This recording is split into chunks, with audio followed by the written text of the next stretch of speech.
സംബന്ധിച്ചിടത്തോളം ഇവിടെ നിക്കാഹ് കഴിഞ്ഞു, അത് തങ്ങളെ കൊണ്ടും മൊയിലാറെ കൊണ്ട് ഇങ്ങ് കഴിപ്പിച്ച്. ഇനി ശേഷം ഉണ്ടാകുന്നൊരു മഹറിടൽ ചടങ്ങുണ്ട്. ആ മഹറിടൽ ചടങ്ങ് നിങ്ങൾ ഹറാമില്ലാത്ത രൂപത്തിൽ കഴിക്കണം.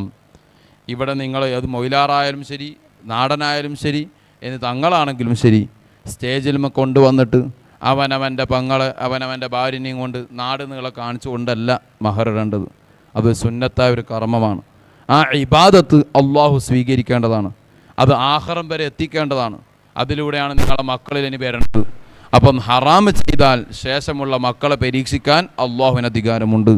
ജനിക്കുന്ന മക്കൾക്ക് കണ്ണില്ല, ചെവിയില്ല, കൈയില്ല, കാലില്ല, cancer, brain tumour, kidney stone, dialysis, ഇതെല്ലാം വരാൻ കാരണം അവനവൻ്റെ ജീവിതത്തിലുണ്ടാവുന്ന തെറ്റാവാം, അല്ലെങ്കിൽ അള്ളാഹു നമ്മൾ ചെയ്ത തെറ്റിനെ അള്ളാഹു പരീക്ഷിക്കുന്നതാവാം എന്നുള്ള ബോധത്തോടുകൂടി സാന്ദർഭികം പുതിയാപ്പിളമാരോട് പറയുന്നു.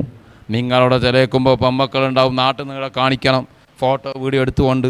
നിങ്ങളെ നിങ്ങൾക്കൊരു ഫായിദില്ല, നഷ്ടം നിങ്ങൾക്കേ സംഭവിക്കുള്ളൂ. നമ്മൾ ഇവിടുന്ന് പോകും, ജനിക്കുന്ന മക്കളല്ല പരീക്ഷിക്കും. അതുകൊണ്ട് നിങ്ങൾ പറയുക, പബ്ലിക്കില്ലാതെ ഒരു റൂമിലിരുന്നിട്ട് ആ പുതിയാപ്പിളയും പെണ്ണിൻ്റെ ഉമ്മയോ അല്ലെങ്കിൽ വലിയാകുന്ന ആങ്ങളെയോ നിന്നിട്ട് അവരെ കൂടെ അല്ലെങ്കിൽ ഒറ്റക്ക് നിന്ന് മഹറിടൽ, അതാണ് അതിൻ്റെ കർമ്മം. അല്ലാതെ നാട് നിങ്ങളെ കാണിച്ചുകൊണ്ട് സ്റ്റേജിൽ കെട്ടിയിട്ട് അവൻ്റെ ഫ്രണ്ട്സിനെയും എല്ലാം കൂടെ